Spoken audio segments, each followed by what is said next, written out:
Donc c'était un peu un choc de nous mettre en porte-à-faux, alors qu'on y passe beaucoup de temps. Forcément, il y aura des fraudeurs, il y en aura toujours. J'ai été témoin, j'ai même été approché par les entreprises à 1 euro au tout début. Quand on a su que le budget était baissé en 2025 parce qu'en 2024 il n'a pas été consommé, on savait très bien que c'était un leurre. Le métier est jeune en fait, on peut pas tout vouloir démonter alors que ça se structure à peine.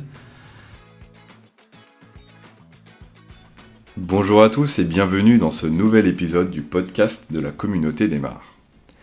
Alors après un mois de juin particulièrement mouvementé au niveau de l'actualité, la période estivale commence enfin. C'est justement l'occasion de se former, de prendre du recul et surtout de préparer et anticiper la rentrée. C'est dans ce contexte qu'on donne aujourd'hui la parole à Dorian Garcia, auditeur énergétique RGE Études, mon accompagnateur Rénov et gérant du bureau d'études Energia Conseil. Ensemble, on revient sur son parcours, sa façon de travailler au quotidien, les tensions qui traversent aujourd'hui la filière et surtout les solutions concrètes qu'il met en place pour y répondre. Merci Dorian, merci pour ta présence et bienvenue dans ce 4e épisode du podcast de la communauté des mares. Et merci Sari, et bonjour à tous. Super. Alors pour commencer, est-ce que tu peux te présenter en quelques mots ? Alors je m'appelle Dorian, j'ai 31 ans, je vis sur Bordeaux et je suis gérant du bureau d'études Energia Conseil. Très bien. Et alors du coup, avant Energia Conseil, quel a été ton parcours ? Tu peux nous en dire un petit peu plus ? Alors j'ai commencé mes études déjà dans un lycée technique qui est le lycée Canton Anglet, donc c'est un lycée qui est spécialisé dans le bâtiment et l'énergétique. Ça veut dire qu'en première STI, j'avais déjà 16 heures d'énergétique par semaine et j'avais 22 heures en terminale. Donc on a eu un parcours assez poussé, donc que ce soit la thermique, l'hydraulique, l'aérolique. Donc on va dire déjà une appétence depuis jeune. Et ensuite j'ai continué sur un BTS froid et climatisation. À la suite de ce BTS, j'ai décidé d'aller voyager, de découvrir un peu le monde et aussi la manière de travailler de ce qui pouvait se faire. Donc je suis d'abord parti en Amérique latine. J'ai fait beaucoup de volontariat, notamment un volontariat qui m'a assez marqué en Uruguay avec les Gauchos, donc ils sont les cow-boys uruguayens. Et c'était une maison qui était au milieu d'une lagune protégée par l'UNESCO. C'est-à-dire qu'il y avait une éolienne qui ramenait l'eau jusqu'à la maison. Il fallait pomper tous les soirs pour avoir l'eau. Derrière, tout le système était solaire, parce qu'il n'y avait pas de réseau électrique. Donc c'est vraiment autoconsommation. Et avec des douches, quand on avait suffisamment d'eau chaude, on arrivait à avoir de l'eau. Sinon, c'était à la casserole. Donc ça montre aussi un peu l'enjeu de l'énergie et comment on est inégaux face à l'énergie et aux enjeux de demain.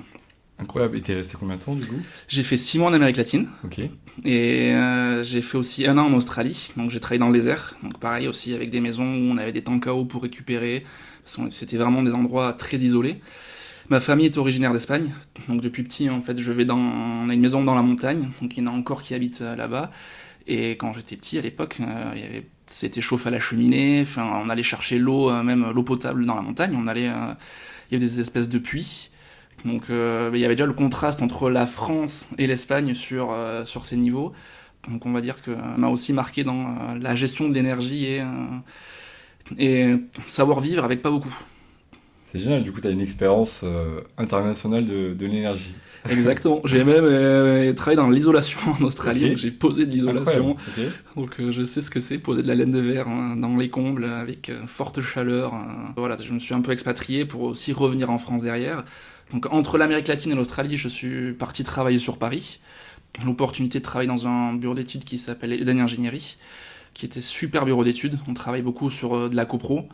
Donc on faisait des audits assez poussés, on mettait des capteurs en chaufferie sur les départs primaires, les départs ECS, dans les logements, et on faisait vraiment une étude de recollement de factures avec de la simulation thermodynamique.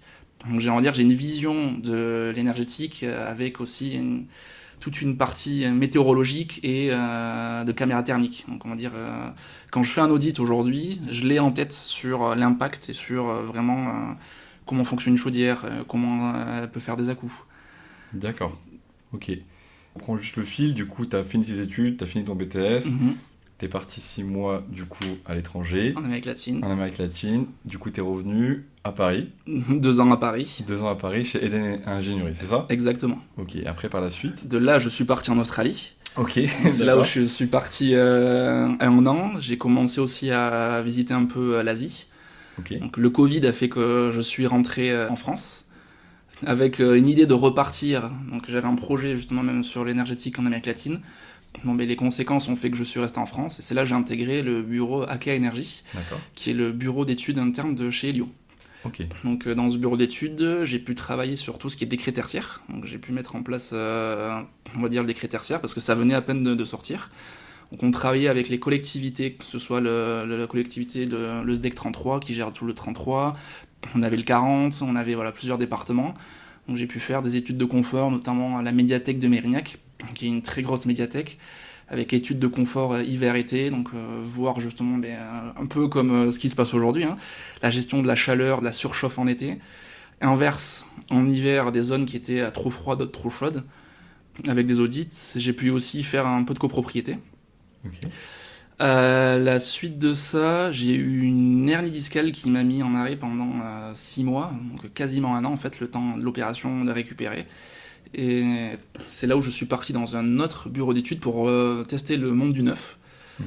donc chez Amodev. Et le neuf, je me suis rendu compte que c'est pas pour moi. J'ai toujours travaillé dans la rénovation et j'ai vraiment une appétence pour la rénovation énergétique. Et à la suite de Amodev, je me suis dit qu'il fallait que je reparte dans la rénovation. C'est là que j'ai décidé de me mettre à mon compte. D'accord, parce que effectivement, tu t'es lancé en 2023, si je ne me trompe pas. Exactement.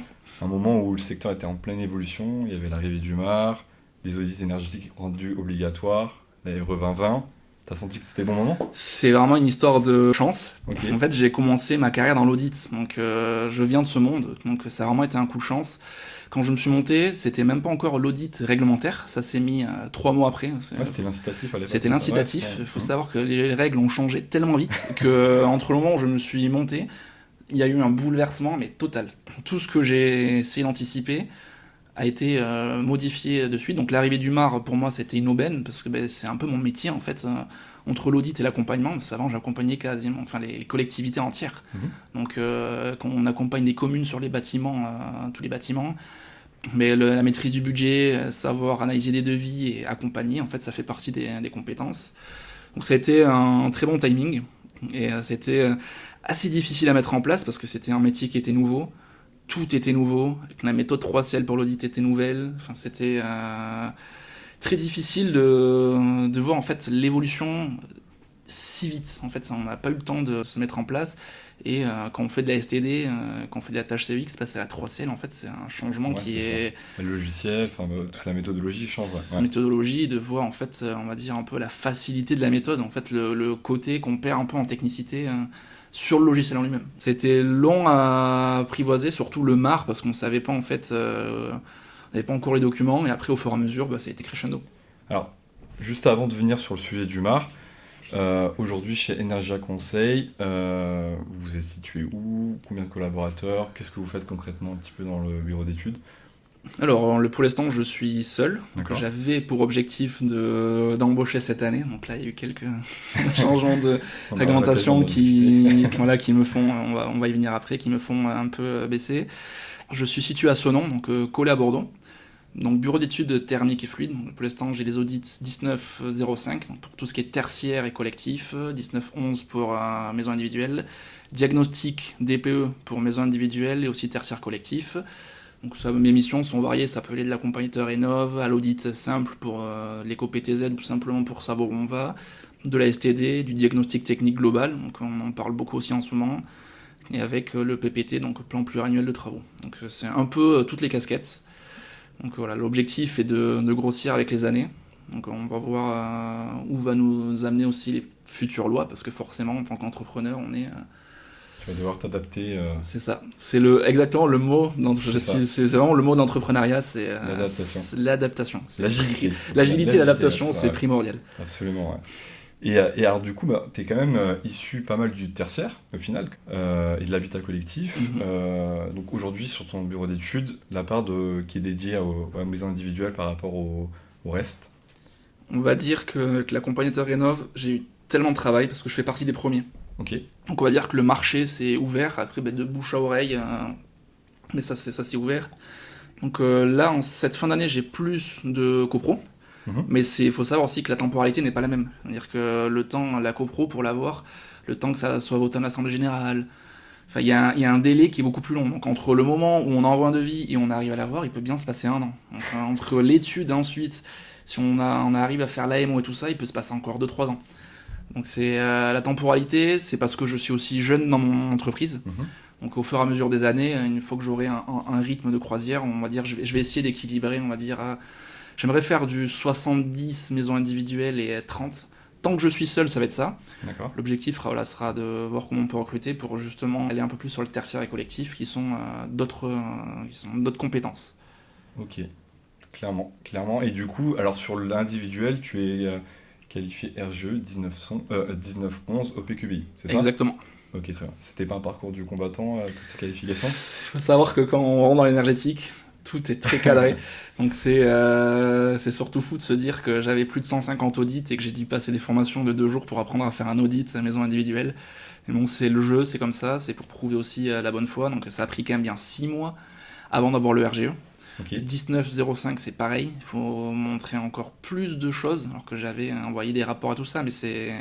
T'as demandé le 19.5 après le 19. Après, ouais. Ok. Je me suis dit que je pouvais pas demander les deux en même temps, parce que quand on est en probatoire, dans les 8 mois qui arrivent, en fait, il faut qu'on envoie 3 rapports. Donc, étant seul, c'est une logistique qui est longue. Donc, je me suis dit d'abord, je vais me lancer dans le 1911. Plus tard, je ferai le 1905. Donc, c'est assez long. Et après, il fallait, pour l'accompagnateur, c'est aussi long. En fait, chaque chose qu'on veut faire, il faut anticiper la temporalité. C'est quelque chose que j'avais pas forcément conscience avant de me lancer. Mais c'est, on va dire, c'est le jeu, c'est pour chaque entreprise. Et il y a aussi le diagnostic, les DPE, c'est long à voir, c'est long à garder. Ouais, donc au final, t'as quand même eu un parcours, on va dire, t'as anticipé à chaque fois, en fait, finalement, tes formations et pour avoir les qualifications après opérationnelles.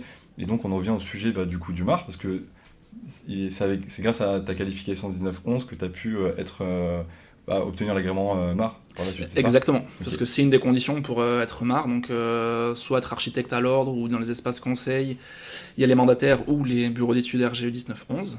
Donc dès que je l'ai eu, j'ai lancé ma Directement, demande. t'as anticipé. J'ai anticipé, c'était très très long à demander.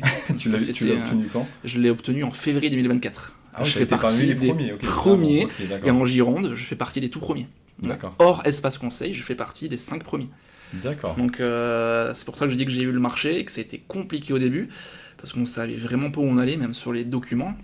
Donc beaucoup de réunions avec les espaces conseils, on s'entraidait tous, parce qu'il y avait déjà 1 an de décalage, donc on savait qu'il allait être en retard sur la montée en compétences. Et derrière, c'est le temps de tout assimiler. Sachant que je suis sur un territoire Bordeaux Métropole où il y a des aides locales, donc on a aussi d'autres documents à rendre. Donc c'était l'harmonisation de tout qui était un... Après, c'est comme chaque nouveauté, une fois qu'on est dedans, on s'y adapte. Clairement, mais du coup, alors, juste pour comprendre, t'as eu ton agrément, t'as été opérationnel dès février 2024. Comment s'est passé tes premières missions d'accompagnement? Au début, ça a été compliqué parce que je recevais 30-40 appels par jour. Ok. Donc c'était hyper dur à gérer, l'afflux d'appels et gérer mes dossiers. Après, sinon, ça a été vraiment assez facile. On va dire, j'ai l'habitude de travailler sur des bâtiments qui sont beaucoup plus gros. Mon plus gros bâtiment que j'ai simulé en STD, que j'ai dessiné, redessiné à la main, que j'ai audité, c'est 38 mm². Ok.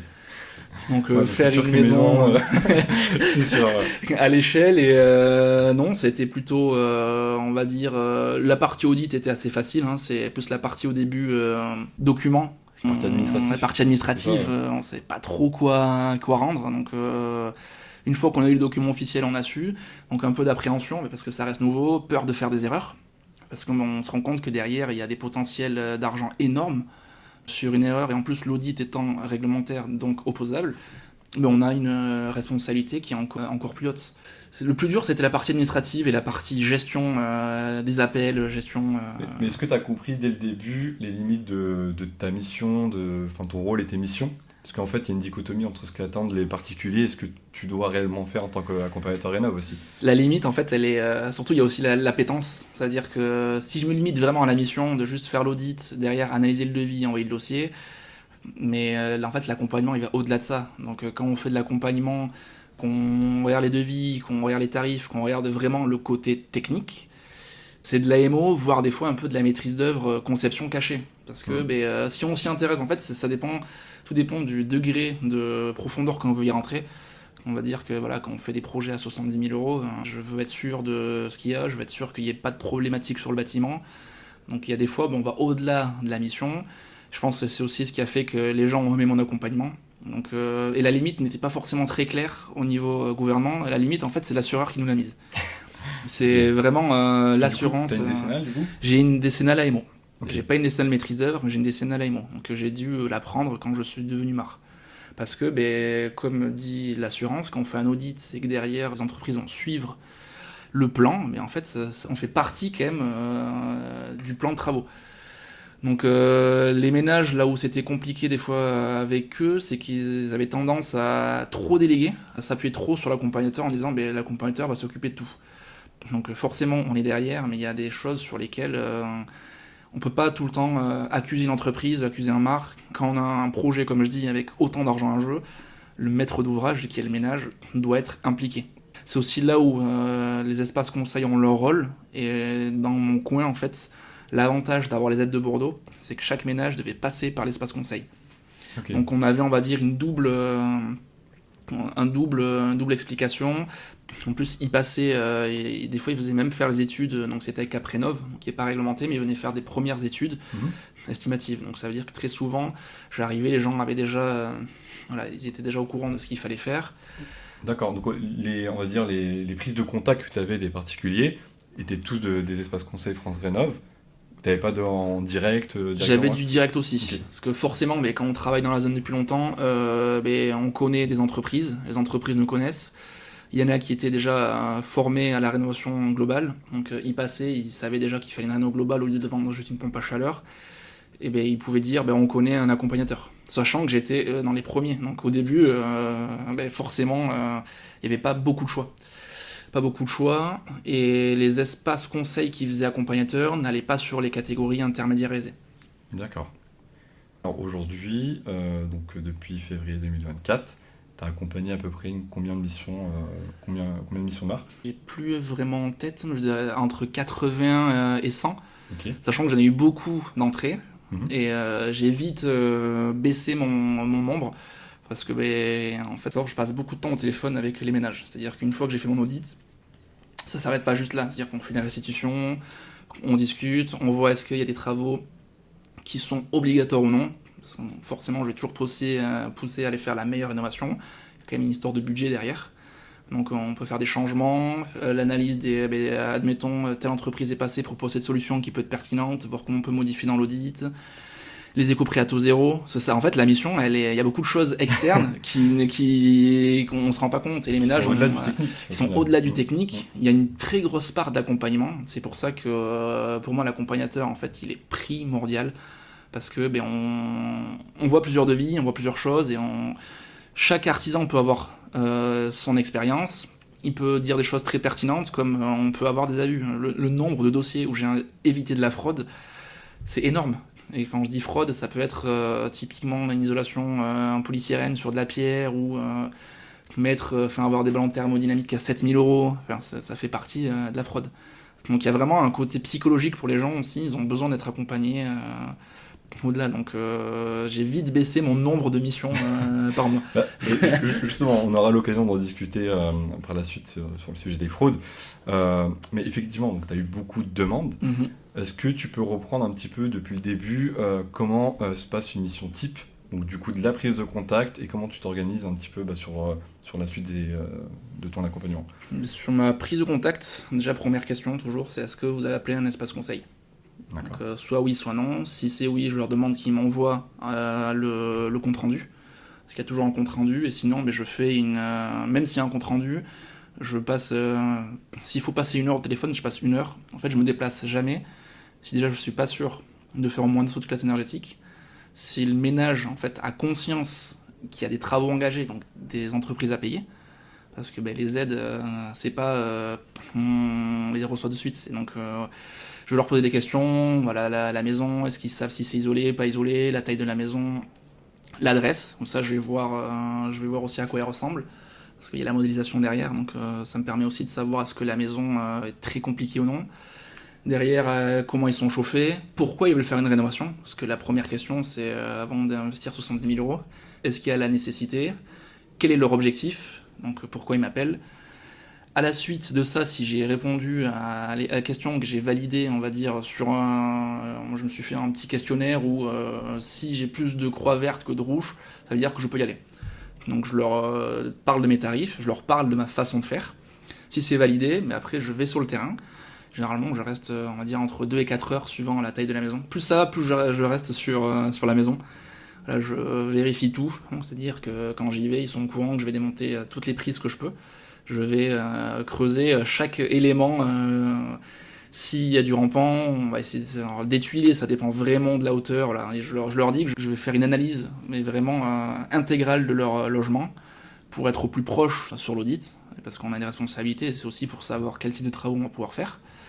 Derrière, toujours parler, voir s'ils ont des factures aussi d'énergie, pour voir sur quel palier on peut partir. Voilà, toujours la question du besoin. Et je leur fais, voilà, quand je pars, en fait, j'essaie de ne pas avoir de questions. Et pour eux aussi, je leur apporte le maximum de questions, on parle des financements, on va dire, je fais une pré-étude sur place de combien, je la fais déjà au téléphone, grosso modo, pour dire à peu près le budget d'enveloppe globale, pour voir ce qu'ils ont imaginé. Donc une fois que j'ai fait ça, je fais l'audit au bureau. Donc ça peut m'arriver, si la maison est très facile, de faire l'état initial sur place. Alors, c'est vraiment quand la maison est facile et je reste 4 heures sur place. Mais je leur fais pas les préconisations sur place, parce que les ménages vont avoir tendance à mettre une pression pour que le résultat aille dans leur sens. Donc tu t'organises pour la restitution du rapport d'audit, c'est ça ? C'est ça. Je le fais au bureau, tranquillement, je fais mes balances. Alors Pléiade. Je suis sur Izuba, donc Pléiade qui a l'avantage d'être multicasquette, c'est-à-dire que je peux faire de la STD, je peux faire du calcul de dimensionnement. Donc quand je reçois des devis de pompe à chaleur ou de choses, je sais la puissance qu'il me faut. Donc on peut pousser la mission plus loin si jamais il faut. Donc c'est pas forcément nécessaire sur chaque projet, mais j'ai la possibilité. Et derrière, je fais une modélisation avec plusieurs scénarios. Donc au début, je faisais les scénarios, j'en faisais 4. Le label BBC, mais le vrai label BBC. Donc quand je dis le vrai, c'est pas étiquette A ou B. C'est avec un UBAT qui est le plus faible possible, c'est avec des valeurs vraiment la plus performante possible. Je faisais un scénario que j'appelais auditeur, c'est qu'est-ce que moi personnellement, en tant que thermicien, je trouve qui est adapté à la maison, et ce que eux m'avaient demandé. Pour leur dire, vous me demandez ça, en fait le combo ITE pompe à chaleur, c'est pas forcément cohérent avec votre façon de vivre, avec ce que vous m'en avez dit. Donc au fur et à mesure du temps, j'ai enlevé le spécial auditeur, parce que en fait je me suis rendu compte que beaucoup de gens ne le lisent pas, ou lisent très peu l'audit. Ce qui les intéresse en fait c'est le montant et le montant des aides. Donc, pas tous, il y a quand même beaucoup de gens qui m'ont regardé, c'est surtout les ménages très précaires, où chaque élément est important pour eux, parce que ils savent ce que c'est en fait, eux ils chauffent pas beaucoup, mais c'est pas par choix. Donc il y a une dimension qui est différente. Après, chaque projet a sa particularité. Donc une fois que j'ai rendu l'audit, on fait une restitution, et derrière l'analyse du devis. Une fois qu'ils ont choisi leur devis, je remets l'audit à jour avec les vraies valeurs, pour vérifier qu'on soit au plus juste. Et après, je reviens en fin de chantier pour vérifier que tout est cohérent. Et ils n'étaient pas amenés qu'ils te sollicitent durant la période des chantiers ? Ça peut arriver. Donc je leur dis surtout, s'il y a le moins de changements, la moindre question, vous m'appelez en priorité. Ne surtout pas faire un changement, que ce soit un changement de vie ou quelque chose, sans ma validation, parce que derrière, en fait, le projet peut sauter. C'est-à-dire que, voilà, moi je suis responsable, mais jusqu'à ce que je peux faire. C'est-à-dire que s'ils me changent le poste derrière, je peux plus rien leur garantir. Donc une fois que le dossier est validé, je leur envoie les fiches de profil sur fin de chantier avec les artisans. Voilà, je leur dis n'hésitez pas à m'appeler. Et tu les accompagnes sur la sélection des artisans, sur des recommandations, comment tu t'organises sur cette partie-là ? Parce que généralement ils sont demandeurs. Ils sont très demandeurs. Je leur donne en premier lieu la liste qui est sur France Rénov'. Après, très souvent, suivant le secteur, en fait, ça peut être il y a des secteurs qui sont dans le diffus, où c'est très souvent les mêmes artisans qui sont dans le coin. Sinon, sur Bordeaux, on a quand même beaucoup d'artisans, il y a beaucoup de bouche à oreille, il y a aussi beaucoup d'artisans qui passent avant moi. Donc ça arrive très souvent qu'ils aient déjà leurs artisans qui veulent partir avec. Ça n'empêche pas que je leur demande de le faire des devis comparatifs. Donc sur la sélection, ça va plus être sur le côté technique que le côté entreprise. Après forcément, je fais des enquêtes sur les entreprises, c'est-à-dire qu'au tout début, j'en ai rencontré beaucoup pour aller vérifier si c'est pas des vendeurs de C2E à 1 euro, si l'entreprise existe bien, est-ce que c'est pas juste une boîte aux lettres, aller sur entreprise DataGouv, voir s'ils sont pas en redressement. Voilà, c'est des petits détails de voir est-ce que le RGE se termine pas dans 3 semaines. C'est plus sur cet aspect-là. D'accord. Sinon, sur le choix d'entreprise, moi j'ai pas mon mot à dire en tant que marque. Je vais vraiment les conseiller sur le technique, après ils ont aussi les échos, ils ont aussi, je leur dis si vous avez un doute ou quelque chose, même vous pouvez demander aux espaces conseils, qui font aussi, grâce aux aides de Bordeaux, font aussi des fins de chantier, donc ils ont aussi un panel d'entreprises. Exactement. Qui d'ailleurs, du coup, en fait, finalement, tu es vraiment ce tiers de confiance qui est demandé en tant que marque, d'être neutre et indépendant vis-à-vis des entreprises de travaux. Ouais. Absolument. Et comment tu te mets à jour au niveau des préconisations, enfin des estimations de plans de financement, des aides financières, parce que ça demande quand même de la veille, les aides locales et autres, comment tu fais? Le nombre de devis que j'ai du coup est très important, donc je me suis fait une base de données avec plus ou moins élevé. Et après aussi au niveau de la technicité de la maison, parce que des fois un tarif, ça peut être compliqué si jamais une isolation thermique par l'extérieur qui ne change pas les volets, il y a des gonds, mais déjà 200 € du gond, le prix monte. Donc on va dire j'ai tendance à chiffrer un peu plus fort pour leur donner une estimation en fait haute sur les travaux réalisés. Après, c'est la veille. Sur les aides, on a les espaces, on a des fichiers spécifiques pour savoir où sont les aides. Donc on peut faire du calcul, sachant que les aides, à la fin, ça peut. Je le remets à jour. Je fais d'abord mon plan de financement avec mes tarifs à moi, que je remets à jour à la fin quand ils ont choisi les entreprises. Parce que des fois, un devis qui baisse, c'est pas forcément en fait dans l'aide, parce que vu que c'est un pourcentage, et que l'aide locale peut prendre l'écrêtement. C'est beaucoup de calculs. Et combien de temps à peu près te prend une mission Alors je dirais c'est même pas forcément la taille de la maison. La taille de la maison, ça va être le temps sur la saisie de l'audit, mais le temps passé au téléphone, mais on va dire grosso modo, c'est compliqué à dire, mais je dirais bien 5 jours. En fait, la mission vendue ne vaut pas le tarif qu'on y passe. Absolument, ouais. Ça remonte souvent. Ouais, absolument pas. Après, par rapport au degré que moi j'y mets, au degré d'implication. Si je faisais simplement un audit, juste l'audit, derrière je remodifie rien, je leur dis c'est ça, je monte le dossier, je peux très bien le faire très très vite. Mais ça dépend du degré d'implication, mais oui, c'est sur le volume qu'on y gagne et pas sur la mission elle-même. Absolument. Et tu disais du coup qu'effectivement, donc il n'y a pas uniquement ce volet technique, il y a ce côté finalement social, administratif et financier à travers les aides. Pas mal de missions pour un marque. Comment tu t'organises justement pour être bien opérationnel? Est-ce que tu as des outils? Comment tu t'organises? Ouais, à la base, j'avais créé plein de Excel. Après, je suis passé sur Notion. Donc, je me suis créé, on va dire, une méthodologie. Pour mes audits, il faut savoir que je mets des photos partout, je mets des textes partout. Donc, on va dire que je me suis fait des textes prédéfinis sur beaucoup de postes, sauf s'il faut rentrer dans le détail technique. Sur tout ce qui est remplissage de dossier, au bout d'un moment, en fait, on y a à la main, et avec Notion, et même des fois avec de l'automatisation sur le remplissage, on peut y arriver. Il y a quand même, il faut quand même bien vérifier, parce que quand on envoie le dossier, il faut qu'il soit complet. Donc même déjà le fait qu'à partir du 1er août 2024, on puisse faire de la signature électronique, ça m'a changé la vie. Parce qu'avant, la signature électronique n'était pas forcément acceptée. Donc j'imprimais, j'envoyais, ça scannait, donc c'était un processus long. Et après, c'était vraiment de la méthodologie, donc Notion, Excel. Et le fait que j'ai baissé aussi le nombre de dossiers m'a permis d'être plus réactif sur certains. T'as quand même un côté tech finalement, parce que tu arrives à automatiser, c'est pas à la portée de tous. C'est l'entrepreneuriat, c'est la flexibilité, c'est savoir, surtout qu'il y a des choses sur lesquelles on redit...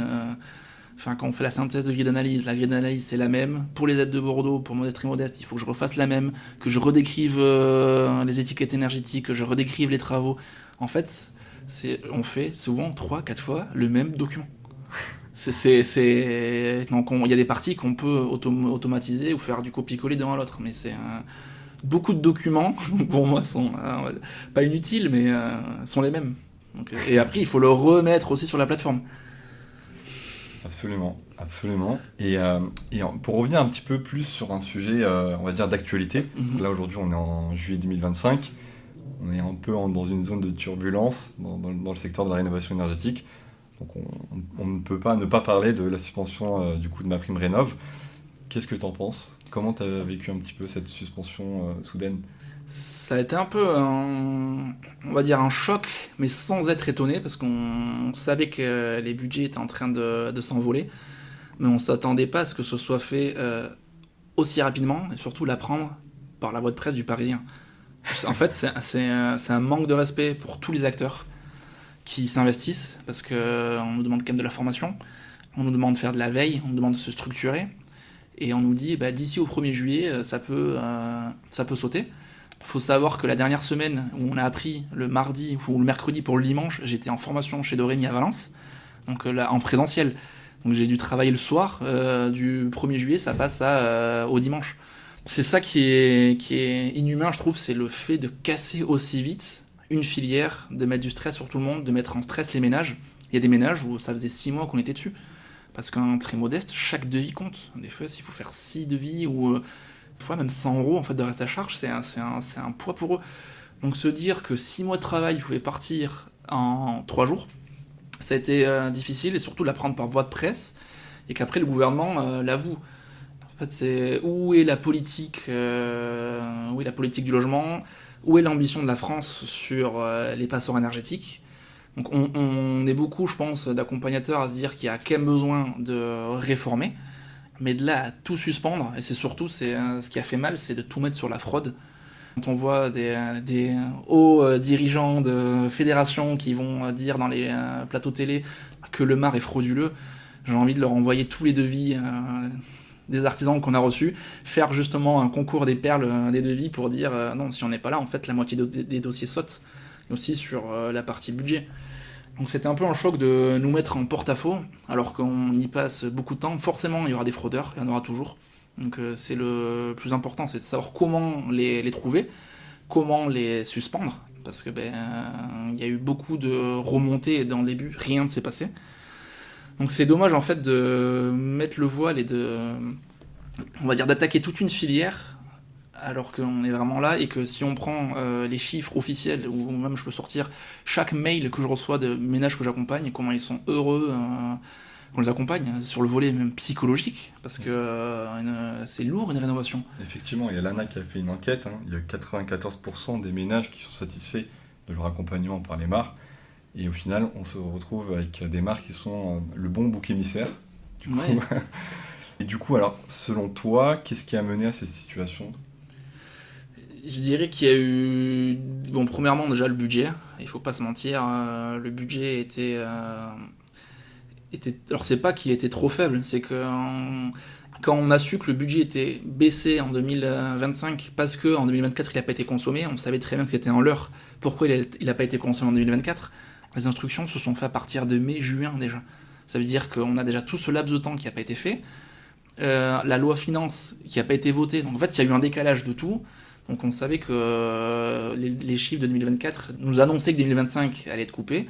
Donc il y a une histoire de budget, et après il y a une histoire qui a beaucoup d'accompagnateurs, qui est de faux accompagnateurs, d'entreprises à 1 euro qui ont mangé beaucoup de budget. Donc il y a cette partie, et le fait qu'on ait un déficit en fait gouvernemental, et donc là il faut trouver des recettes fiscales, et c'est pile le bon bouc émissaire. Parce que c'est vrai qu'on parle beaucoup d'opérateurs, de fraude en bande organisée, des MAR commerciaux, des MAR fantômes. T'as été témoin de pratiques douteuses ou des dérives comme ça ? J'ai été témoin, j'ai même été approché par les entreprises à 1 euro au tout début. Donc j'ai été les rencontrer pour pousser jusqu'au bout, pour voir jusqu'à où ils allaient, pour pouvoir derrière faire des dénonciations qui n'ont abouti à rien.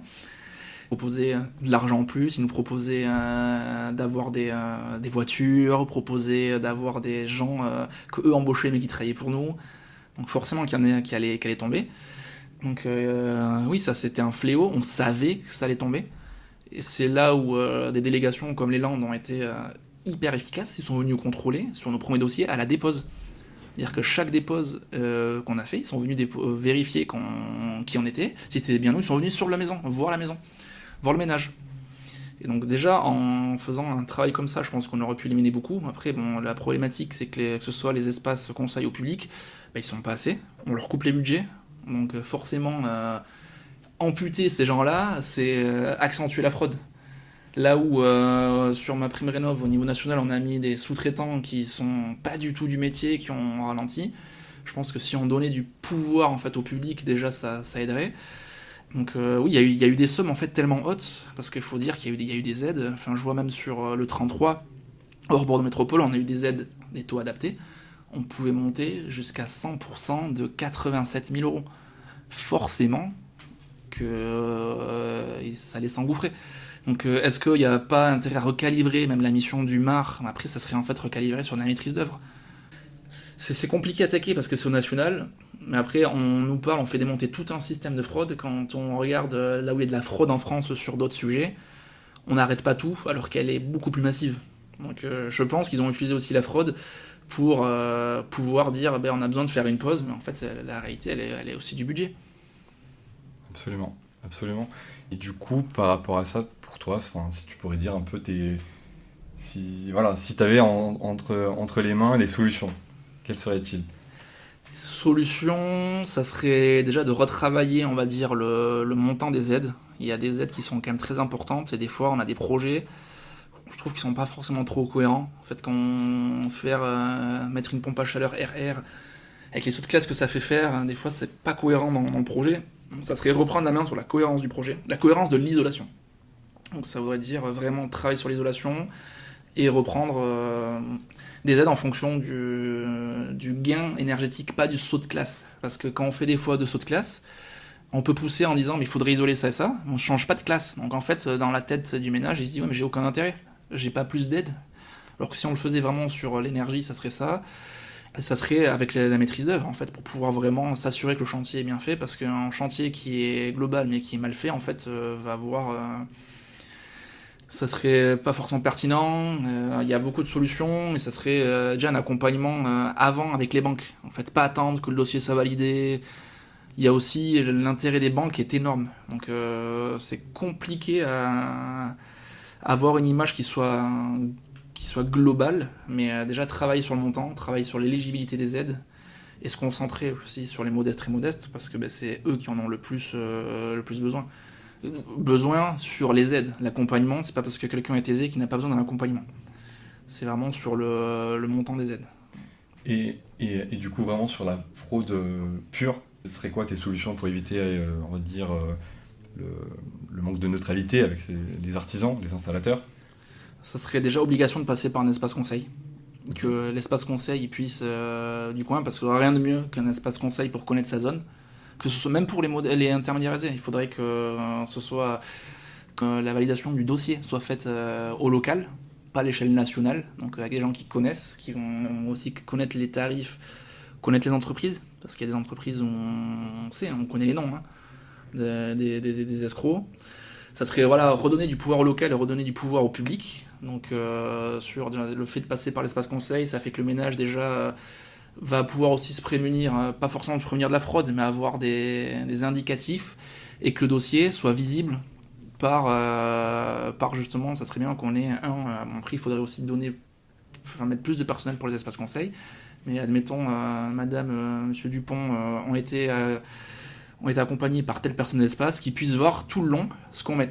En fait, c'est-à-dire que sur la plateforme elle-même, déjà avoir la même plateforme pour tout, donc mon projet ANA, et que l'espace conseil y ait accès pour qu'il puisse voir qu'est-ce qu'on y met. Donc qu'on ait une transparence en fait sur le tout, et qu'avant validation, ça serait vraiment donner du pouvoir au public, avoir du contrôle avant travaux, et pas après travaux une fois que tout est fini et que c'est trop tard. Et d'après toi, en gros, aujourd'hui, est-ce qu'il y a besoin d'une requalification un peu de la mission du MAR au niveau des ménages, au niveau local? Enfin, comment tu vois les choses?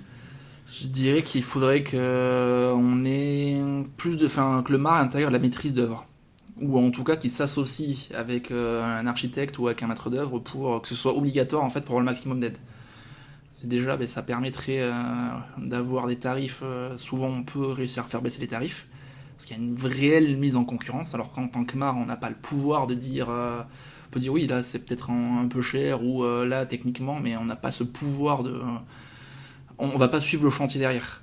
Donc même au niveau de la conception, on n'est pas là. Donc je dirais ce côté maîtrise d'œuvre et le côté où on puisse être impliqué un peu plus avec la banque, en fait, faire le lien avec... parce que un dossier accepté, mais que derrière la banque ne suit pas pour les coprêts à taux zéro, le dossier il saute en fait. Donc c'est lancer quelque chose pour que ça tombe. C'est déjà arrivé. C'est un peu ce qu'on fait avec du coup la communauté des mares. C'est ce qu'on fait où déjà on communique beaucoup entre nous et c'est faire monter en compétence les accompagnateurs, avoir des formations obligatoires avec vraiment avoir un cahier des charges strict où on dit ben voilà, il faut qu'on ait telle connaissance et au lieu de remplir beaucoup de papiers qu'on donne pour l'ANA qui des fois sont vraiment inutiles, avoir des checklists, dire ça a été validé, ça a été vérifié et que l'accompagnateur du coup engage sa responsabilité si vraiment ça n'a pas été fait. Parce que actuellement, s'il y a un problème, l'accompagnateur, en fait, il n'a pas de responsabilité en soi. C'est l'entreprise qui installe, donc le ménage. Il faudrait restructurer avec les assureurs. Il ne faut pas les oublier. C'est les grands oubliés de tous les changements de réglementation. C'est eux qui nous assurent, donc c'est eux qui décident ce qu'on a le droit de faire ou non. Donc monter en compétences, déjà que tous les mares rencontrent les espaces conseils, qu'ils sachent qui ils sont, d'avoir vraiment... peut-être même une fois par trimestre, une réunion, des espaces conseils le font, ils invitent les mares, mais tout le monde n'y va pas, il faut que ce soit obligatoire, au moins un représentant pour dire, voilà, maintenant on veut ça, en fait qu'on aille tous dans le même secteur et avoir des règles homogènes. Actuellement, les règles ne sont pas les mêmes entre modeste, très modeste, intermédiaire aisé. Et ça, c'est juste pas possible. Un mar, des fois, peut penser bien faire, et en fait, il va se tromper, parce que, en fait, dans tel département ou telle chose, ben, ça, c'est pas pris. Donc des règles homogènes et de la qualification. Le métier est jeune en fait, on peut pas tout vouloir démonter alors que ça se structure à peine. Les entreprises aussi ont grand besoin de se structurer et d'être formées, parce que je reçois des fois des devis d'entreprises RGE où je me dis ils peuvent pas être RGE, c'est pas possible. C'est un tout en fait, il faut qu'on fasse monter tout le monde en compétences. Mais redonner du pouvoir au public sur l'instruction déjà et sur le contrôle après travaux. Pas avoir des sociétés externes. Donc des fois, j'ai assisté à des visites de fin de travaux, des fois c'était catastrophique. Soit ça peut être la connaissance du contrôleur qui vient, qui n'est pas forcément au fait de la réglementation, parce qu'en fait, ils n'ont pas l'habitude de contrôler sur ma prime rénov', c'est plus sur les C2E. Des choses qui sont prises d'un côté ne sont pas prises de l'autre, donc déjà le ménage il est confus. Ils ont un logiciel qui n'est pas adapté du tout. C'est-à-dire qu'ils ont une tablette et ils remplissent un logiciel qui, des fois, il y a des choses, ils ne peuvent pas la remplir. De bonne foi, ils disent c'est bon, mais derrière, l'ANA dit les travaux sont pas faits, on rejette l'offre. Donc voilà, il y a vraiment, en fait, il y a un travail à faire là-dessus. Mais vraiment, depuis le début, il y a eu un énorme progrès. Je trouve que ça avance de plus en plus. On a commencé, en fait, c'est au moment où on a commencé à se structurer tous ensemble qu'on commence à avoir avec la communauté des avec la communauté, avec des guides on vient tout stopper. Et comment tu vois cette période estivale et comment tu vois la reprise annoncée pour la rentrée ? Mais là, avec la communauté, donc j'invite vraiment tout le monde à rejoindre l'association. On communique beaucoup entre nous. On va se faire de la montée en compétences, parce que chacun a des connaissances. Donc on va même se faire une rencontre en physique cet été. Donc là où c'est un peu compliqué, c'est pour l'instant, tant qu'on n'a pas la nouvelle trame de reprise, c'est dur de travailler même sur ces process.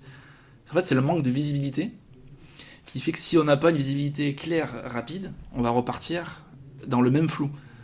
Parce que ça voudrait dire, là, les changements qu'on entend, ça peut vraiment changer tout.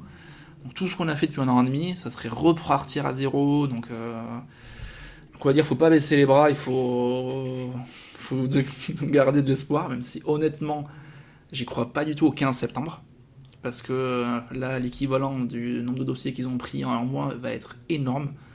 Donc je pense que les budgets vont vraiment être épuisés. Et si ça reprend au 15 septembre, ça va être sous quelles conditions ? On va toujours être là pour accompagner les ménages, il y aura forcément besoin d'accompagnement. Après, ça va être difficile de ce qui s'est dit dans le dernier communiqué de l'ANA, que ça serait que pour les étiquettes F, G et E, échauffées avec du fuel ou du gaz. C'est la porte ouverte à l'audit frauduleux. C'est la porte ouverte. On l'a vu, hein, il y a des groupes Facebook où tu as des publicités qui ont directement anticipé. Enfin, voilà, ouais. L'isolation en euro a repris fortement. En ce moment, on voit sur les groupes Facebook, mettez un chauffe-eau thermodynamique, une pompe à chaleur, on vous offre un ballon, c'est pour 1 euro. C'est faire des F, G et E, ils vont tout mettre en inconnu. Et ils seront dans les règles. Ils seront dans les règles s'ils l'ont pas vu. Donc ça va être la porte ouverte. Donc il y a besoin de remanier, mais il y a besoin de se mettre autour de la table, d'écouter tous les acteurs, que ce soit les artisans, que ce soit les accompagnateurs, que ce soit les gouvernements. Donc là, il ne faut pas que ce soit chaque député qui entre en guerre avec l'autre et qui joue sur son... c'est au-delà d'une étiquette politique. On a un plan à tenir, il y a 2050.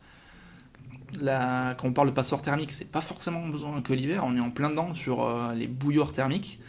Donc l'isolation, voilà, c'est un sujet, et économiquement, on sait qu'on va rentrer dans une période d'austérité au vu de tout ce qu'il va falloir faire pour le gouvernement pour récupérer les 40 milliards. Donc c'est-à-dire que les factures vont aussi augmenter, donc les ménages les plus précaires vont être encore plus précaires. Et les aides, quand je vois tout ce qui est mis en place, les travaux, tout ce qui est récupéré, même que ce soit en termes de TVA, en termes de système, pour moi, c'est bien plus gagnant que l'aide qui se donne en elle-même.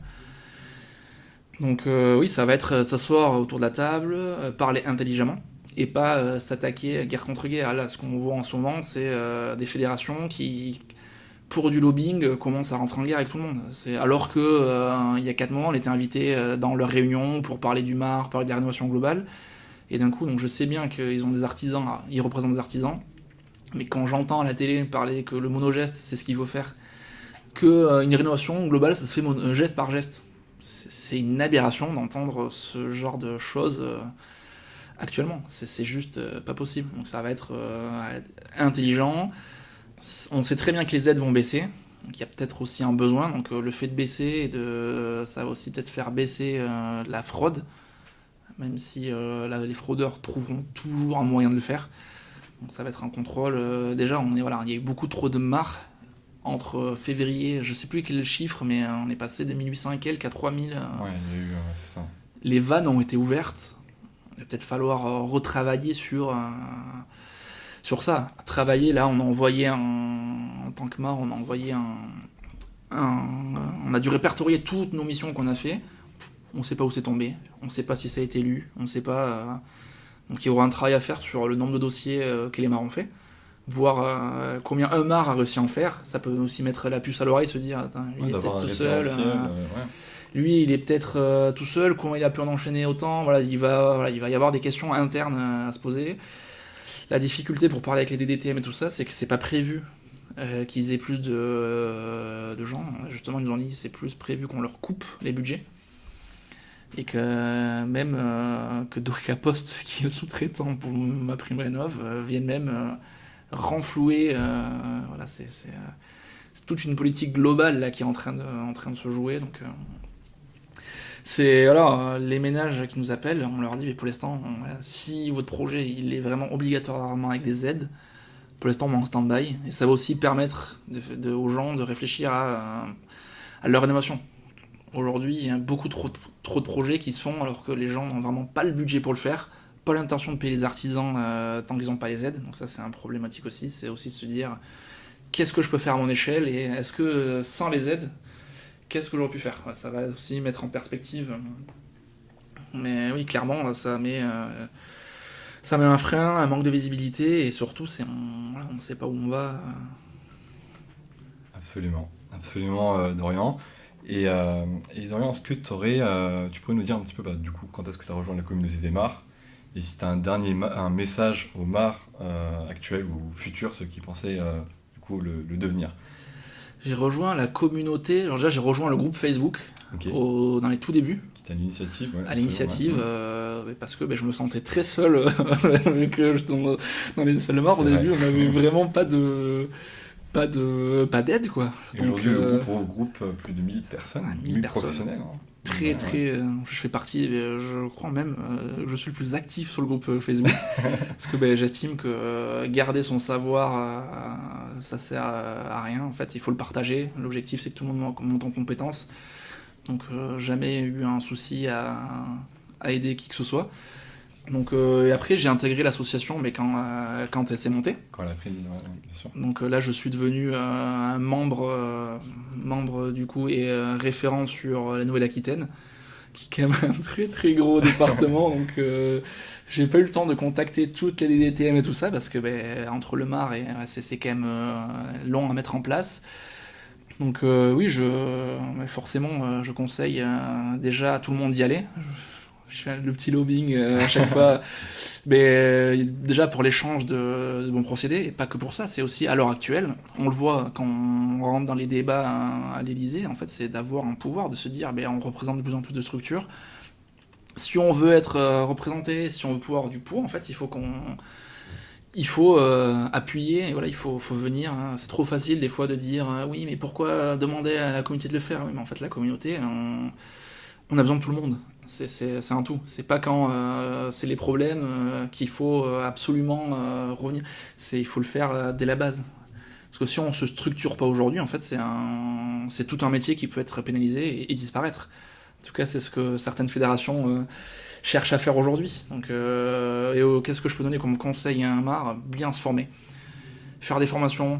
Pas hésiter à demander même des stages d'insertion avec des accompagnateurs ou des auditeurs et vraiment prendre en considération tous les aspects, que ce soit l'aspect juridique, l'aspect assurantiel, voir est-ce qu'en fait il est armé pour y rentrer, parce que ça peut paraître facile, mais il y a tout un aspect. Bon, déjà, ça va être de plus en plus. Déjà, il vient d'enlever les bureaux d'études 19-11 probatoires. Absolument. Donc, je trouve que c'est une très bonne chose et à la fois une très mauvaise chose, parce que actuellement, c'est que pour les bureaux d'études. Ça veut dire qu'on pénalise ceux qui sont RGE. C'est-à-dire que quelqu'un qui est, on va dire, architecte, qui a sa formation, il va pas être pénalisé. C'est-à-dire que lui, qu'il ait eu il y a 3 mois ou qu'il ait eu dans 2 ans, en fait, il peut se lancer marre de suite. Donc je trouve que ça c'est dangereux, il faudrait que ce soit équitable pour tout le monde. Et quelqu'un qui est en probatoire en fait n'est pas forcément mauvais, c'est juste que ça peut enlever certains fraudeurs, mais il faudrait faire plus d'enquêtes c'est plus au niveau des certificateurs, d'aller vérifier qui est vraiment derrière la demande. Ça c'est un travail qui doit se faire en amont. Donc pour les prochains MAR, ça serait déjà suivre l'actualité, vous entourer et pas hésiter à aller rencontrer d'autres personnes pour monter en compétences. Super. Eh ben écoute, je te remercie Dorian pour ce partage. Merci Sari. Et comment on peut te joindre si on a des questions? Il y a mon site internet energiaconseil.fr, sinon mon mail sur LinkedIn, Dorian Garcia. Je suis assez souvent sur LinkedIn pour parler avec les experts et me présenter un peu. Super. Eh ben écoute, merci encore et merci beaucoup. À très bientôt pour un prochain épisode. Merci, au revoir. Merci encore Dorian pour son retour d'expérience, sa franchise et son engagement. Ce qu'on retient de cet échange, c'est qu'au-delà des tensions du moment, le rôle de mon accompagnateur Rénov reste essentiel pour guider les ménages, sécuriser les projets et garantir des rénovations efficaces et durables. Au sein de la communauté des MAR, on est convaincu qu'un accompagnement de qualité ne se décrète pas. Il se construit par la formation, le partage d'expériences et la structuration collective du métier. Si vous voulez continuer à nous soutenir, n'hésitez pas à vous abonner à la chaîne et sur nos réseaux. Merci encore à toutes et tous pour votre écoute. À très bientôt pour un prochain épisode.